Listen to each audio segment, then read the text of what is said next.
Hey folks, it's Lindsey Hustle with SPS back in the building over at Grand Ledge High School, home of the Comets, for the SPS Edge Track and Field Tour. Looking forward to having a good time. I'm sitting here with 17-year head coach Fred Hutchinson over here at Grand Ledge. Coach, how are you? I'm doing well. Thanks a lot for coming out. Thanks for making time, allowing me to come out and go through this sea of what 150 student athletes you have. What, some 97 boys? Yeah, 30 or 40 girls. We're 55 girls, about 90 boys right now. So yeah. Tell me how that is as it relates to track and field teams overall, those numbers. Is that pretty much what people are? Is that high or low? Those are pretty good numbers. I mean, for us historically, like girls teams have been, I'd say, in the mid-40s. So the last couple of years, we've kind of had a rebound in numbers. We've been in the mid-50s both of the last 2 years. And then for the guys, this is definitely an improvement for us over the last few years. We were kind of in the 70s, I would say, most of the time in probably the last 5 to 6 years. What do you think led to the uptick? I think once we came out of kind of all the COVID madness, I think kids were just ready to get back to doing something normal. So I think there's a lot of interest in getting out and participating, and track's a great sport for that. Yeah, it is. You know, we have all ability levels in track and field, and there's a place for everybody, which is great. I get that. 17 years, Coach. How many times were you ready to say I'm done, but you stuck around, or just you don't even know that 17 years have passed? I mean, that's a long time to be doing this. That's a great thing. I don't know that I've ever had a time when I felt like I was ready to be done. You know, so it's been a really an enjoyable part of my life, and you know, I've been a 25-year educator too in the classroom, so I think that's made the education portion of my career, you know, more rewarding and easier to manage overall. To see you got something usually positive every day that you're dealing with your athletes, and so that's made it, I think, better for me overall as a teacher too. Sure. We'll talk about evolution. We talk about those 17 years or 25 in the classroom. Look at where we are right now, where not only college name, image, and likeness, but high school name, image, and likeness is being discussed. I talked to you about that. I'm involved with the legislation that's happening. June 20th, we'll be at East Lansing Public Library for a town hall. But just want to get your thoughts on not even the high school NIL opportunities, but also the transfer portal for all your great athletes that go on to the next level who are now exposed to that. Just getting your thoughts overall, NIL, transfer portal, just what, I've had a couple of really outstanding runners here in the last couple of years that have gone on to run at Michigan State. You know, one that was there, you know, a few years ago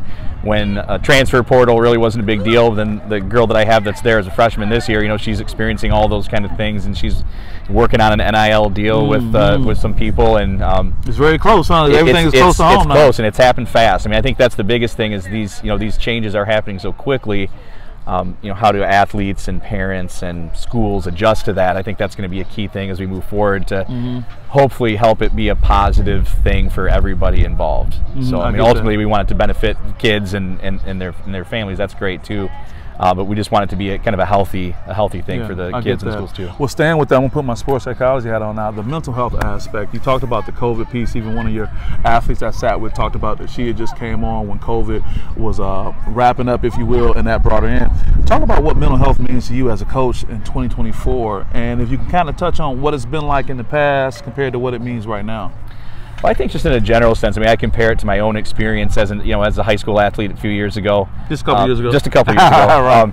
I just think there's a lot more pressure on kids in a number of ways than there used to be, and even in the last 10 years, let's say, I think that pressure seems to have increased. There's just a lot going on in terms of kids having to navigate not only just the academic piece and the athletic piece that a lot of them do, but the social media piece I think is a huge thing for kids and has been for a number of years, and not letting that impact your life in a negative way. That's just been harder for kids to deal with. So in my experience, there's just a lot more noise that's going on in the lives of kids that they have to kind of sift through than they had to in the past. I just think it makes it more challenging for kids. For you being someone who's just as close, if not in some cases closer than a parent because of the time they spend, how you connect with them, does it impact your approach with the student athletes, just with the things that are going on, how you look at it now? Yeah, I think I'm not as absolute about certain things as I used to be. I try to be maybe a little more flexible than I was in the past with the things that kids are dealing with. Things used to be more cut and dry, I think, as far as the life challenges that athletes were dealing with. It was more, as a coach at least, it was easier to deal with those things, to set boundaries for like what we can and can't do. And I just think that just because life's gotten more complicated for kids, we've just had to adjust and be a little more flexible. Great, Coach. You've been so great. I appreciate that. I normally pose the last question and ask if you could give a shout out, but I want to give a shout out to your head basketball coach, Luke Charter. Yeah.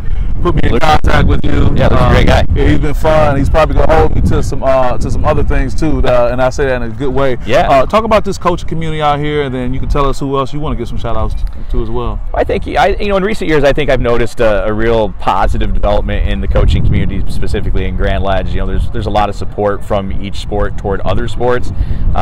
It's not as tribal in a way, and we're kind of that's my player. Why are you going over there? Yeah. But sharing the players, dual sport athletes, and things like that. Yeah, we've even had a couple kids in the last couple of years who have been dual sport athletes during the season. The girl that I have that's running at Michigan State right now, she ended up being our school record holder in the 1600, the 800, and probably the best runner that I've coached here at Grand Ledge ever. She was a soccer player at the beginning.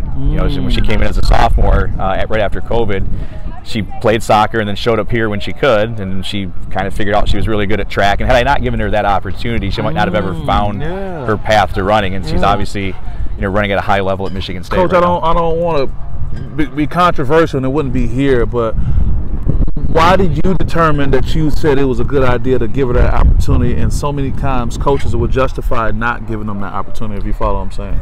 Ultimately, in the high school level, right, we're trying to help kids find who they are, and they may have been something like they may have been a soccer player their entire life up to that point, but that might not be who they are going to turn out to be later on as young adults or as adults. And I'm willing to give a kid a chance to do something like that once and just see if this is, like for example, is track and field something that's for you? Is it something that you have an ability and aptitude for?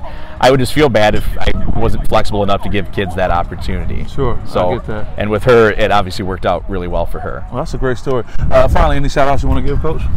Ultimately, for 17 years in this business, you have to have a great family structure. So I just want to shout out my wife Courtney and my children Elijah, Ezra, Isaiah, and Elin, who have put up with Dad being gone all the time and with kind of carrying that extra load at home. So I really appreciate my family very much. Well, that's good. Hey, Jai, well done. I'm sure everyone's appreciative of you and all the things that you do, family as well as your family here.